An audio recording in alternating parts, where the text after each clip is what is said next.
va passer maintenant donc à notre chapitre gastrite à HP, quelles recommandations donc qui sera présenté par Monsieur Professeur Hida.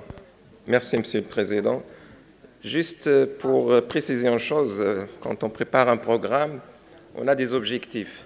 C'est vrai, l'objectif de cette session de maladies rares, c'est de rappeler quand même, de sensibiliser sur certaines actualités.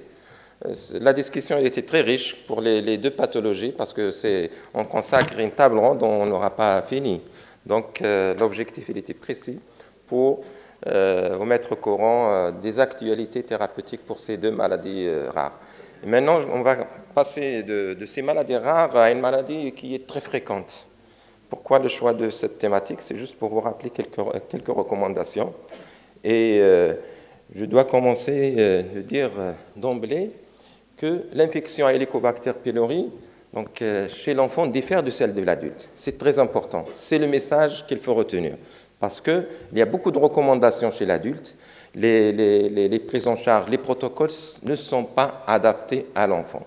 Que ce soit sur le plan clinique, diagnostique et thérapeutique et pronostic, ce n'est pas la même chose que chez l'enfant. Donc c'est une infection qui est très fréquente. Dans la majorité des cas, c'est asymptomatique. On va voir donc, quand est-ce qu'il faut la chercher, comment la diagnostiquer, comment la traiter et comment contrôler l'éradication. Voilà, donc les spécificités, c'est très important. Il y a des recommandations qui sortent presque chaque année pour l'adulte, mais il ne faut pas les appliquer parce que c'est des protocoles qui sont lourds. Triple, quadruple thérapie, 3, 4 antibiotiques. Et vous voyez un petit peu cette antibiothérapie, il va engendrer des résistances. Et d'ailleurs, maintenant, l'HP, le grand souci, c'est qu'il est résistant à pas mal d'antibiotiques. Peut-être on n'aura pas l'antibiotique avec qui on va traiter cette infection. Voilà. Donc, les questions qu'on se pose donc, en pratique, c'est tout d'abord, quelle est l'histoire naturelle? Donc, cette histoire naturelle va nous permettre de connaître un petit peu la différence du profil pronostic chez l'enfant par rapport à celui de l'adulte. Donc, quand diagnostiquer, quels sont les signes d'appel? Est-ce que les douleurs abdominales chroniques, c'est un signe? Parce que c'est très fréquent, les douleurs abdominales fonctionnelles. Et comment diagnostiquer? Surtout actuellement, on dispose de pas mal de tests thérapeutiques. Et chaque fois qu'on a beaucoup de tests, on est perdu. Donc, il faut donner à chaque test la juste valeur. Est-ce que c'est un test qui est sensible, spécifique pour le diagnostic ou pour le contrôle, etc. Donc, c'est des choses qu'il faut préciser. Et bien sûr, comment traiter l'infection et comment la contrôler. Juste un rappel rapidement, juste pour vous dire que depuis la découverte de ce germe par Warren et Marshall, ce qui leur a dû le prix Nobel en 2007 ou 2005. Donc l'OMS a classé l'Helicobacter pylori comme un agent carcinogène de type 1, c'est-à-dire il est responsable directement de l'adénocarcinome gastrique. Ce qui fait peur aux parents. Quand ils trouvent l'HP chez l'enfant, chez leur enfant, ils sont affolés et ils précipitent chez le médecin. Pourquoi? Parce qu'on applique les protocoles de l'adulte. On fait des sérologies positives, il faut commencer le traitement. Donc ça, il faut le préciser. Donc l'Helicobacter pylori, il est responsable de 70% des ulcères gastriques et dans la majorité des cas des ulcères duodénaux. Et on va voir l'histoire naturelle par la suite. La prévalence, c'est une infection qui est, la contamination elle est interhumaine et surtout intrafamiliale. Donc on va voir, est-ce qu'il faut, quand on a un membre dans la famille, est-ce qu'il faut chercher l'HP chez les autres? La prévalence dépend d'un pays à l'autre, dépend du niveau socio-économique d'un pays. Vous avez ici quelques chiffres. Donc, au niveau mondial, la prévalence est de 45%, France 39%, la Tunisie 54%, chez nous, parce que c'est des enfants qui nécessitaient des endoscopies aux environs de 69%, ça c'était en 2000 et quelques. L'Italie, ça c'est une population particulière. Vous voyez que c'est une infection qui diminue dans les pays industrialisés et elle reste quand même fréquente dans les pays en voie de développement. Mais c'est une infection qui est acquise lors de l'enfance, avant 5-10 ans. Donc la majorité des gens qui ont un HP, ils l'ont contacté au cours de l'enfance. Voilà, je passe sur les rappels épidémiologiques. L'histoire naturelle. L'histoire naturelle, vous voyez, donc sur les 100% des personnes qui ont contracté le germe, donc au niveau de la muqueuse gastrique, on aura la moitié, nous aurons une gastrite chronique active. Et puis, ça, 40% une métaplasie intestinale, 8% la dysplasie, c'est le lit de cancer, et 1% des gens qui sont infectés développent un cancer gastrique. Voilà un petit peu l'histoire naturelle. La symptomatologie, ça c'est pour répondre à la question quand est-ce qu'il faut penser à l'infection à Helicobacter pylori. Quand on a découvert ce germe, on lui a attribué tous les symptômes, passant des douleurs abdominales, les nausées, les vomissements, la mauvaise haleine, l'anorexie, l'altération de l'état général, l'hypotrophie, l'hématémèse, diarrhée, retard staturo-pondéral, l'anémie, le purpura thrombopénique et surtout chronique, et les formes asymptomatiques. Maintenant, les choses sont claires. Donc, il y a 3 situations devant lesquelles il faut penser et on est autorisé de chercher l'Helicobacter pylori. À savoir, les douleurs abdominales, il y a une particulière d'allure peptique qui prédit qu'il y a une pathologie peptique sous-jacente. Ces douleurs épigastriques réveillant l'enfant la nuit, aggravées par l'alimentation. C'est les douleurs qui nous justifient la recherche de l'Helicobacter pylori. Sinon, les douleurs abdominales fonctionnelles, récurrentes, donc on va préciser cette notion-là. Et une autre situation, c'est l'anémie fériprive, l'anémie carentielle qui ne répond pas au traitement. La question qui se pose, est-ce que devant toute anémie carentielle, il faut demander donc, les tests de l'HP? Non, ce n'est pas d'emblée. Parce que dans notre contexte, la majorité des carences, c'est nutritionnel, donc il faut corriger. C'est l'anémie fériprive rebelle au traitement. Dans ce cas-là, on est autorisé de chercher l'HP. Et une autre situation qui est rare, donc je ne sais pas les hématologistes, qu'est-ce qu'ils en pensent, c'est le purpura thrombopénique idiopathique chronique. Parce qu'on a constaté quand on cherche, si on trouve l'HP associé à cette maladie et on traite l'HP, donc il y a une bonne évolution, donc une évolution favorable. Et tout sans oublier qu'en dans la majorité des cas, l'infection à Helicobacter pylori elle est asymptomatique, mais il ne faut pas la chercher chez l'enfant, donc c'est l'attitude, c'est les recommandations chez l'enfant. Donc ça, c'est juste pour préciser les caractéristiques des douleurs qui nous permettent de chercher l'Helicobacter pylori. C'est des douleurs localisées dans l'épigastre, c'est des douleurs invalidantes, rythmées par les repas, associées à un réveil nocturne, avec altération de l'état général, a fortiori s'il y a hémorragie. Donc ça oriente vers une pathologie peptique et qui doit nécessiter, à côté de la recherche de l'HP, qu'on va voir comment, une endoscopie pour voir pourquoi, pour expliquer ces douleurs épigastriques. Voilà, donc l'attitude pratique. Donc, quand est-ce qu'il faut rechercher une infection Helicobacter pylori, le caractère organique de la douleur, donc il faut la rechercher par l'endoscopie. Donc pour faire des biopsies, on va le voir, une étude anapathe et bactériologie. Et il n'y a pas de traitement comme ça de façon empirique ou sur une sérologie positive. C'est des situations qui sont assez fréquentes. Donc surtout, c'est des enfants qui sont pris en charge par les adultes, par les gastro-adultes. Donc sérologie positive, traitement. Donc en pédiatrie, il n'y a pas de test and treat. Donc on ne fait pas le test non invasif et de traiter. Il ne faut pas traiter que si l'endoscopie les justifie. Donc on avait un petit peu les indications.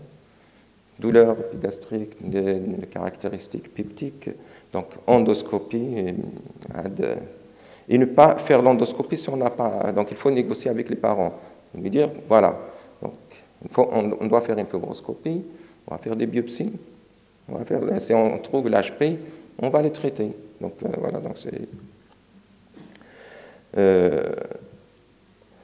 L'anémie prive, donc il y a beaucoup d'articles qui insistent beaucoup sur cette association. Donc les recommandations actuelles, donc il ne faut pas rechercher d'emblée l'HP en cas d'anémie carentielle, mais comme j'ai dit, en cas d'anémie rebelle au traitement. Et vous le savez, donc il faut toujours vérifier l'observance, parce que le traitement d'une anémie ferriprive, c'est 2 mois, 3 mois, il faut vérifier l'observance avant de conclure à une anémie carentielle. Voilà, je passe. Je voudrais laisser le maximum de temps pour la discussion. Donc, comment faire le diagnostic? Il faut savoir qu'il y a 2 types de tests. Il y a des tests invasifs, c'est-à-dire quand on dit invasif, c'est-à-dire ça nécessite une endoscopie pour faire des biopsies. Et ces biopsies vont nous servir pour faire une étude histologique. C'est une histologie pour classer, donc c'est selon la classification de Sidney, gastrite chronique, active, avec atrophie ou pas, c'est très important pour le suivi. Et de faire une bactériologie, une situation qui est très difficile dans notre contexte, pour faire un antibiogramme, parce que les recommandations de traitement se basent sur les données de l'antibiogramme. Et ça nous permet de faire des tests rapides, donc en quelques minutes dans la salle d'endoscopie, de faire test à l'urée, donc comme vous voyez ici. Et bien sûr, actuellement, on fait de la PCR, donc qui nous aide au diagnostic. Voilà, c'est juste pour montrer la classification du Sidney. Et là, je dois faire un commentaire parce qu'on a vu les études qui ont été faites dans les pays de Maghreb. On a une particularité des gastrites, c'est l'atrophicité. Donc, il faut faire attention donc, par rapport peut-être à un profil génétique particulier dans notre HP. À côté de ces méthodes invasives, il y a les méthodes non invasives. Vous avez tous entendu de tests respiratoires, à l'urée marquée. C'est un examen dont la sensibilité est alentour de 100%, la spécificité également. Donc, c'est un bon test, mais les recommandations le laissent pour le contrôle de l'éradication. Donc, on ne doit pas se baser sur ce test pour démarrer le traitement. Et c'est un test dont la fiabilité varie selon l'âge. Moins de 6 ans, donc cette spécificité, sensibilité diminue parce que le fait de faire le test respiratoire chez l'enfant, donc c'est un petit peu difficile. Les autres méthodes non invasives, les sérologies servent pour des études épidémiologiques. Quand vous avez une sérologie positive, ça témoigne de contact de la personne avec l'Helicobacter pylori, mais ne donne pas une idée sur l'infection, est-ce qu'il y a une infection actuelle ou pas. Donc, on ne se base pas, donc on les laisse pour des études de surprévalence. Mais peut-être pour une sérologie qui est négative, on peut écarter l'infection, donc l'éventuelle étude d'infection Helicobacter pylori. En pédiatrie, il y a beaucoup d'articles sur l'antigène, la recherche d'antigènes dans les selles, dont la sensibilité et la spécificité, elle est bien. Surtout actuellement, on dispose des kits. Je ne sais pas si j'ai demandé, donc au Maroc, on ne dispose pas. C'est des kits où on fait la recherche d'HP et on étudie même la sensibilité vis-à-vis de la clarithromycine, donc par méthode PCR, et c'est très important. Et les recommandations actuelles de traitement, donc on va les voir, donc on se base sur l'étude de la sensibilité de l'infection Helicobacter pylori vis-à-vis de la clarithromycine. Et les recommandations, donc, les laissent, donc, disent qu'on ne doit pas se baser uniquement sur ce test. S'il est positif avec des signes cliniques que j'ai cités, il faut faire une endoscopie pour retenir le diagnostic. Il y a d'autres tests, donc je vais passer parce que les plus connus, c'est les sérologies, c'est le test respiratoire, la recherche d'antigènes dans les selles, donc en matière des tests non invasifs. Je passe, ça c'est juste pour vous rappeler que les recommandations pour le diagnostic, vous avez ici, c'est l'endoscopie avec des biopsies, c'est le gold standard. Donc, et pour les autres tests non invasifs, ce n'est pas indiqué pour le diagnostic. C'est pour montrer un petit peu la performance des différents tests. Voilà. Comment traiter? C'est une infection qui est fréquente, parce qu'il faut traiter tous les enfants. Qu'est-ce qu'on attend de traitement? Parce que l'éradication de l'Helicobacter pylori est très difficile à obtenir. Donc, en dehors des résistances primaires, donc, avec une bonne observance, on arrive à 90%. Et c'est des traitements qui sont prolongés. Donc c'est une chose qui est très difficile à obtenir. Et d'ailleurs, ce qui fait que les recommandations de l'adulte, 3 antibiotiques, 4 antibiotiques, donc des antibiotiques qu'on n'utilise pas en pédiatrie, de toute façon. Et comment prévenir les récidives? Juste pour vous rappeler le pourquoi de l'association des antibiotiques, l'IPP est primordial pour que les antibiotiques puissent avoir leur effet. Donc, les antibiotiques qu'on utilise, les bêta-lactamines, les macrolides, le métronidazole. Le fluoroquinolone, ne sont pas peut-être dans les thérapeutiques de recours en cas d'échec thérapeutique. Ce qu'il faut retenir, c'est actuellement le protocole recommandé, c'est la trithérapie. Donc, un inhibiteur à proton avec une bonne dose, c'est 1 mg kilo de prise, 2 antibiotiques parmi l'amoxicilline. Je vous rappelle, il n'y a pas de résistance à l'amoxicilline, heureusement. La métronidazole, donc on va voir, donc il y a quand même des résistances, et la clarithromycine, c'est les antibiotiques. Donc on choisit en général l'amoxicilline associée soit à la clarithromycine ou à la métronidazole. La durée, donc je dirais à 14 jours. Donc c'est 14 jours, une forte dose, donc c'est pas 7 jours, donc actuellement c'est 14 jours. EPP, 2 antibiotiques pendant 4 jours. Est-ce qu'il faut continuer à donner les PP au-delà? C'est en fonction des données de l'endoscopie, en fonction de l'importance de la gastrite, est-ce qu'il y a un ulcère associé? Donc voilà, les protocoles se basent sur la sensibilité vis-à-vis de la clarithromycine. On va voir qu'est-ce qui se passe chez nous. C'est oui. Donc, s'il y a résistance, on utilise le métronidazole. S'il n'y a pas de résistance à la clarithromycine, on choisit l'EPP, amoxicilline, métronidazole. Parce que la résistance vis-à-vis de la métronidazole elle est plus importante que celle de clarithromycine. Voilà les doses. Donc, c'est des fortes doses. Donc, on arrive jusqu'à pour un EPP, jusqu'à 40 mg, donc 20 mg 2 fois. L'amoxicilline, on peut arriver jusqu'à 1 gramme 2 fois. Donc, vous avez ici les posologies en fonction de poids. Et bien sûr, il faut agir sur l'amélioration de la qualité de vie, réduction du risque de transmission interhumaine. Hier, Mme Haj Khalifa m'a dit donc, le fait que quand la tétine tombe et la maman la met dans la bouche, l'onde à son bébé, donc c'est la contamination. Voilà. Et il y a des pistes de recherche sur le développement d'un vaccin anti-Helicobacter pylori. C'est une étude qui est très intéressante, donc qui essaie de voir un petit peu le profil bactériologique, le profil de la résistance de l'Helicobacter pylori primaire, donc, qui a été faite par Mme Benouda. Donc la clarithromycine, il est à 29%, la résistance, 40% à la métronidazole et 11% à l'ivofloxacine. Donc 0% à l'amoxicilline. Donc ça nous donne quand même une idée sur le profil de l'Helicobacter pylori chez nous. Voilà, donc je passe. Le traitement, les médicaments, on a parlé. Ça, c'est le traitement de recours en cas d'échec. Je ne vais pas entrer dans les détails. Comment contrôler?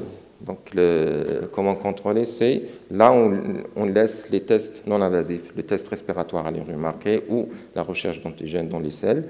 Et bien sûr, au moins 4 semaines à 6 semaines après l'arrêt de traitement. Voilà, ça, c'est un pas à pas près des archives de pédiatrie pour répondre aux différentes questions. Quand rechercher l'Helicobacter pylori, donc c'est des situations bien précises, 3 situations. Comment chercher par l'endoscopie, comment traiter une très belle association, si on peut connaître la résistance à la clarithromycine, et comment contrôler, c'est les tests non invasifs. Voilà. Je crois que j'ai terminé, j'ai passé les messages. Je laisse les... Hein? Merci. Merci beaucoup aussi pour cette brillante présentation. Alors, si vous permettez, je vais faire un petit commentaire rapidement par rapport à l'anémie ferriprive et ça. Tous les messages que tu as fait passer, c'est des messages pertinents. Alors, on commence à recevoir en consultation spécialisée entre guillemets les patients qui ont une anémie ferriprive et qui n'ont pas répondu au traitement. Et le questionnement se pose pourquoi, etc., etc. Gardons le message. L'anémie ferriprive, 99%, c'est un problème d'apport. Ça, il faudra que les collègues dans le cabinet au pédiatrie de ville, etc., c'est d'abord ça. Donc, les autres causes, éventuellement, lorsque tu as parlé de l'HP, c'est l'anémie ferriprive dans un contexte, c'est-à-dire douleur, etc., on va la rattacher. Mais si l'anémie ferriprive, tu as le patient qui vient, il n'y a pas beaucoup de problèmes, c'est que juste, il est anémique, les parents se plaignent, ils ont pris le traitement et ça n'a pas marché, revenir sur l'interrogatoire pour voir effectivement qu'ils ne prennent pas correctement le traitement, qu'ils ne s'alimentent pas encore, que son hygiène alimentaire elle est catastrophique et que le traitement peut prendre, des fois nous on a traité pendant 1 an par l'apport martial jusqu'à ce que d'autres choses se corrigent autour de l'hygiène de vie. Donc ça c'est quelque chose qui fonde. Et le traitement par voie orale il est compliqué, il n'est pas facile, il n'est pas simple. On a l'impression qu'on va du faire, c'est bon, ce n'est pas aussi évident que ça. Oustad, vas-y. Micro. Merci. Professeur Hida, oui. On dit qu'il n'y a pas de fumée sans feu. Lorsqu'on trouve un antigène Helicobacter très positif dans les selles, chez une famille qui refuse de faire l'endoscopie, est-ce qu'on ne peut pas traiter? La sérologie, qu'est-ce qu'il... C'est pas sérologie, c'est l'antigène Helicobacter dans les selles. Les selles. Les recommandations, là, en dehors des recommandations. En dehors. En pratique, qu'est-ce qu'il présente ce patient? Quel type de douleur abdominale? Épigastrique, il faut proposer une endoscopie. Sinon, si on met à prescrire des antibiotiques... Il refuse, la famille refuse de HST. Ah, elle refuse, donc ça sort des recommandations, c'est bien sûr. Donc,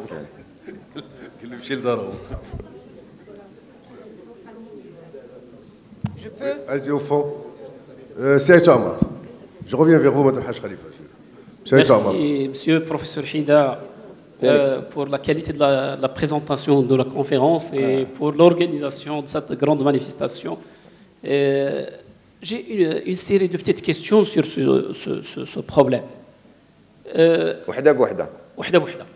première, moi j'attire l'attention de mes chers amis pédiatres, c'est présent.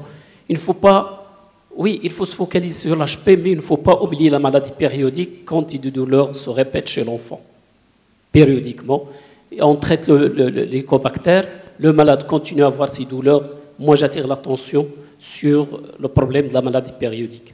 C'est une parenthèse, la première petite question. La deuxième, notre collègue a posé la question sur l'endoscopie. La question à M. le professeur Hida, quel est l'apport dans l'intérêt pratique dans l'endoscopie dans ce dossier? C'est voir les lésions, adapter le traitement.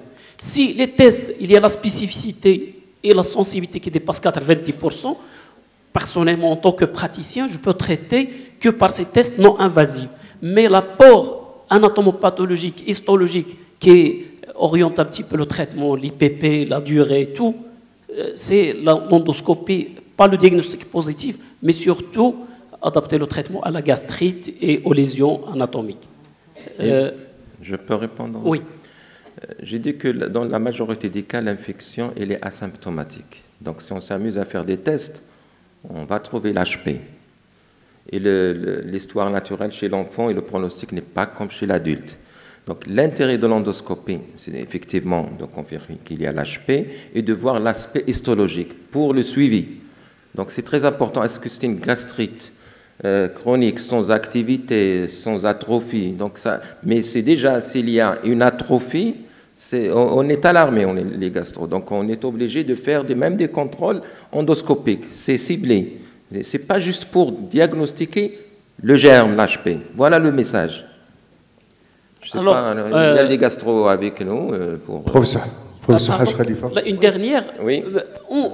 Maintenant, on trouve dans beaucoup d'ordonnances le test, c'est-à-dire les tests sérologiques, la PCR et tout. Beaucoup de praticiens demandent la PCR. La question, c'est, vous l'avez fait un peu, mais pas assez détaillé, un tableau qui permet de faire la part dans le diagnostic positif et la sensibilité et la spécificité de tous ces tests, entre autres l'endoscopie et le prélèvement sous contrôle endoscopique. Très bien. Oui. Oui, je vais répondre. Je vais répondre tout de suite pour monsieur parce que c'est deux choses. La maladie périodique, c'est très douloureux. La maladie périodique, c'est très douloureux. Ouais. Ce n'est pas la douleur de l'hélicobacter pylori, ni la douleur d'une colite, ni c'est bon, laisse-la terminer, c'est Omar. Laisse-la terminer, s'il te plaît. Après, tu prends la parole. Laisse-la terminer.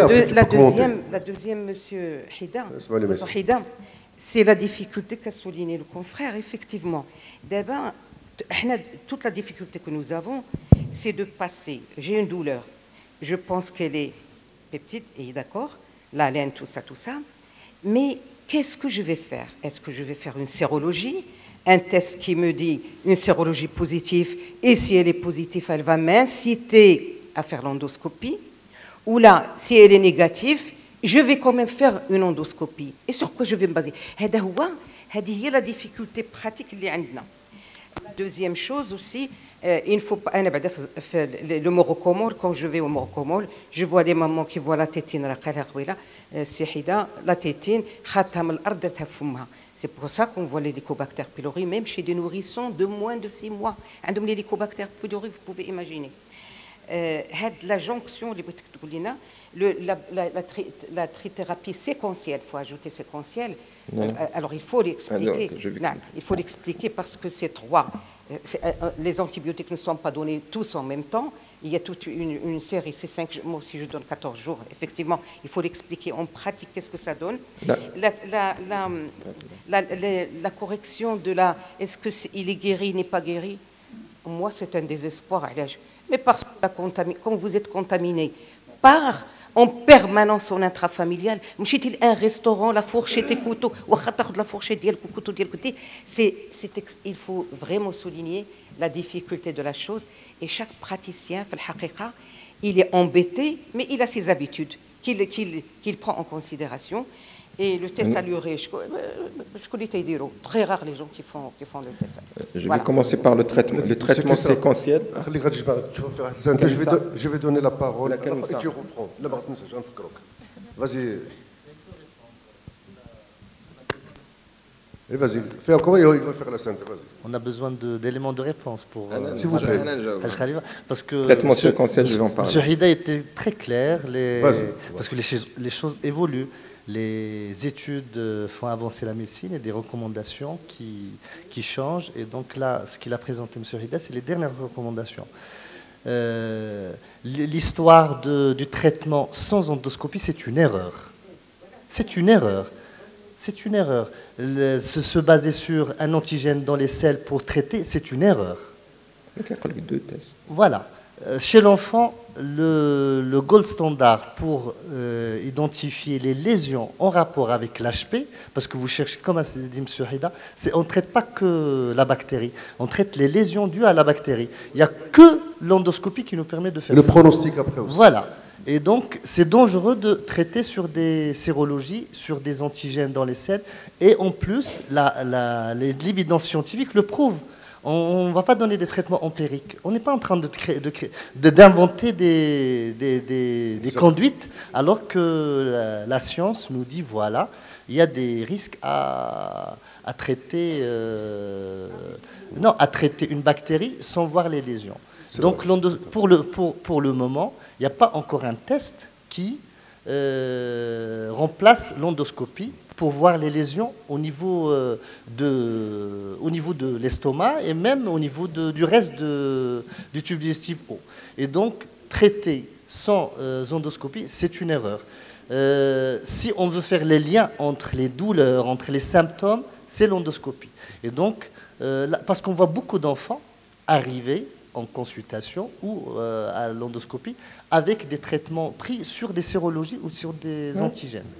C'est vrai. Et, donc, là, je passe. Là, M. Hida était très clair et il va faire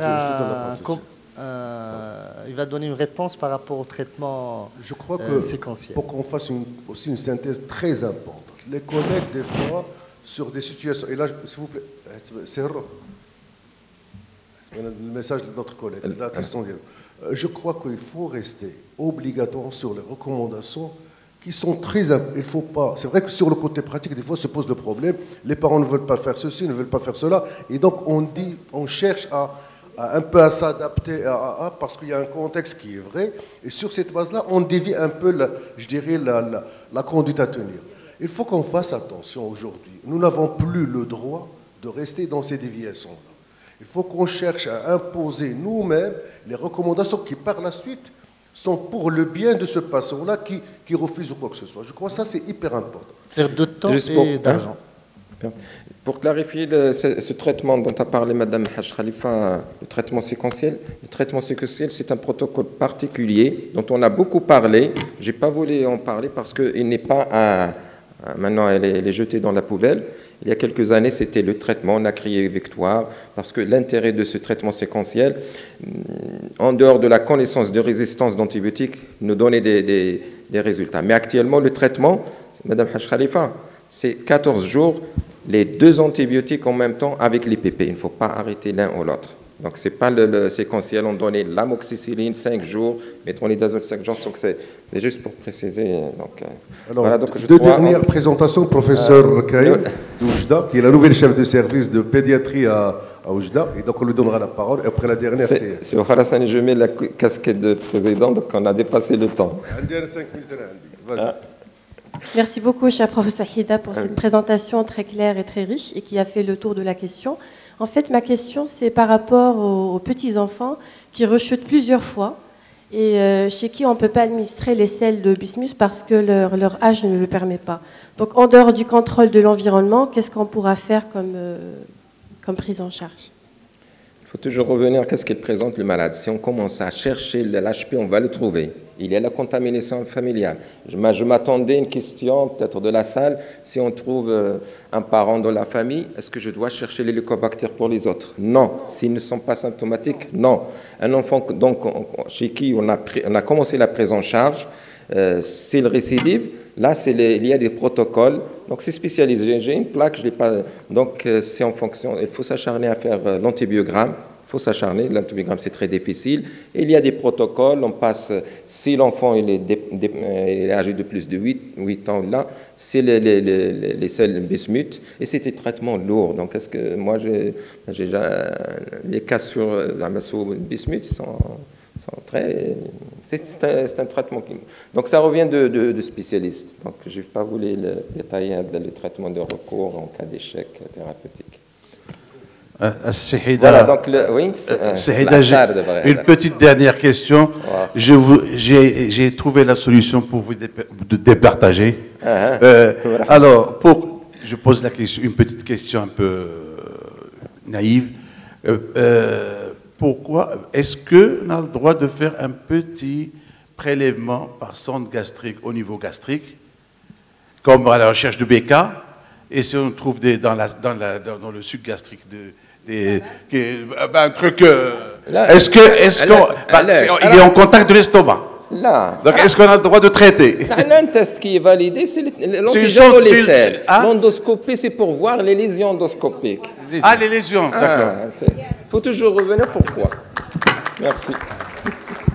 Donc, avant d'aller à la pause café, on va présenter donc les trophées. On appelle professeur Chawki. Oui. Professeur Chawki, professeur Benmilut Sarah. Madame Haj Khalifa.